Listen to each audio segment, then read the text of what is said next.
5 दिनों तक तलाश करने के बाद समंदर में पनडुब्बी का मलबा मिला। टाइटन पनडुब्बी के लापता होने के बाद से ही पूरी दुनिया में लोग उसमें सवार 5 लोगों की सलामती की दुआ कर रहे थे। पनडुब्बी 18 जून को टाइटैनिक जहाज का मलबा दिखाने के लिए कनाडा के न्यू फाउंडलैंड से रवाना हुई थी। लेकिन अमेरिकी कोस्ट गार्ड के मुताबिक समंदर में उतरने के कुछ देर बाद ही टाइटन पनडुब्बी में तेज धमाका हुआ था, जिससे उसमें सवार सभी 5 लोगों की मौत हो गई। ये पनडुब्बी 18 जून को कनाडा के न्यू फाउंडलैंड से रवाना हुई थी, लेकिन समंदर में उतरने के 2 घंटे बाद ही उसका संपर्क अपने जहाज से टूट गया। जैसे ही ये खबर सामने आई, अमेरिका और कनाडा की रेस्क्यू टीमों ने अटलांटिक महासागर में सबसे बड़ा अभियान शुरू कर दिया।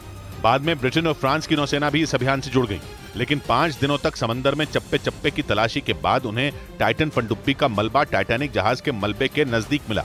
टाइटैनिक जहाज का मलबा कनाडा के न्यू फाउंडलैंड से 644 किलोमीटर दक्षिण में है और टाइटन पनडुब्बी का मलबा मिलते ही उसमें सवार सभी लोगों के मिलने की संभावना भी खत्म हो गई।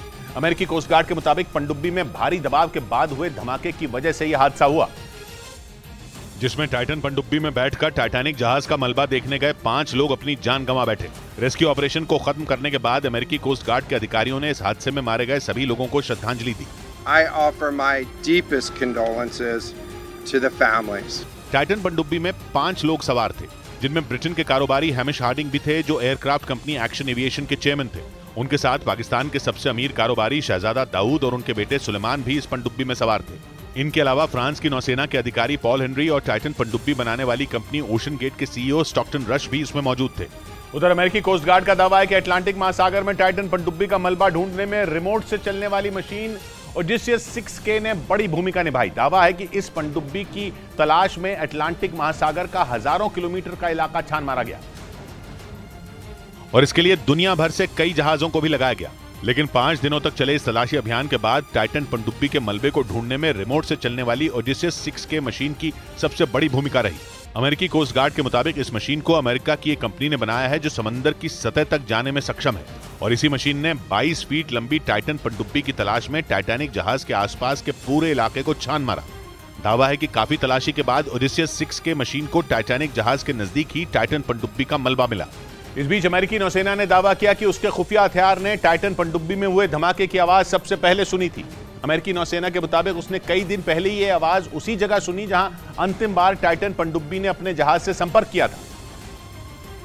और इसके लिए अमेरिकी नौसेना ने एक ऐसे खुफिया उपकरण का इस्तेमाल किया जो समंदर की गहराइयों में किसी भी आवाज को आसानी से सुन सकता है। दावा है कि 18 जून यानी जिस दिन टाइटन पनडुब्बी 5 लोगों को लेकर टाइटैनिक जहाज का मलबा दिखाने के लिए रवाना हुई थी, उसी दिन अमेरिकी नौसेना ने अटलांटिक महासागर में धमाके की आवाज सुनी थी। लेकिन खबर है कि वो बिना सबूत किसी नतीजे पर पहुंचना नहीं चाहती थी। इसी वजह से अमेरिकी नौसेना ने ये बात छिपा कर रखी। मीडिया रिपोर्ट के मुताबिक अमेरिकी नौसेना ने जिस खुफिया उपकरण से धमाके की आवाज सुनी थी, उसका इस्तेमाल दुश्मन की पनडुब्बियों पर नजर रखने के लिए किया जाता है। वहीं टाइटन पनडुब्बी हादसे के बाद सोशल मीडिया पर यह चर्चा शुरू हो गई कि इस घटना की भविष्यवाणी 14 साल पहले ही कर दी गई थी।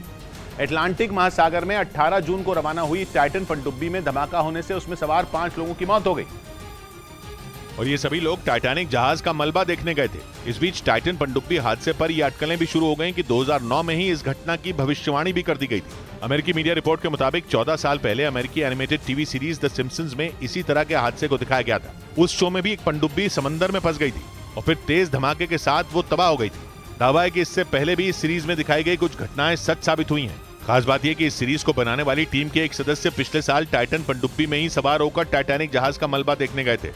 इस बीच अमेरिकी मीडिया का दावा है कि टाइटन पनडुब्बी को बनाने वाली कंपनी पर 5 साल पहले सुरक्षा मानकों को न मानने का आरोप भी लगा था। यह पनडुब्बी लोगों को टाइटैनिक जहाज का मलबा दिखाने गई थी, लेकिन टाइटन पनडुब्बी में धमाका होने से उन सभी की मौत हो गई। इस बीच अमेरिकी मीडिया का दावा है कि टाइटन पनडुब्बी को बनाने वाली कंपनी ओशन गेट पर 2018 में सुरक्षा मानकों को न मानने का आरोप लगा था। हैरानी की बात यह कि आरोप लगाने वाला ओशन गेट कंपनी का ही एक कर्मचारी था, जिसने 5 साल पहले टाइटन पनडुब्बी में कई खामियों का पता लगाकर अपनी कंपनी को आगाह किया। लेकिन अमेरिकी मीडिया के मुताबिक उसकी सलाह को मानने के बजाय उसे कंपनी से ही निकाल दिया गया था। बाद में उसने पुलिस से इसकी शिकायत भी की थी। अमेरिकी मीडिया का आरोप है कि टाइटन पनडुब्बी में उन खामियों को दूर नहीं किया गया, जिसकी वजह से अटलांटिक महासागर में यह पनडुब्बी हादसे का शिकार हो गई।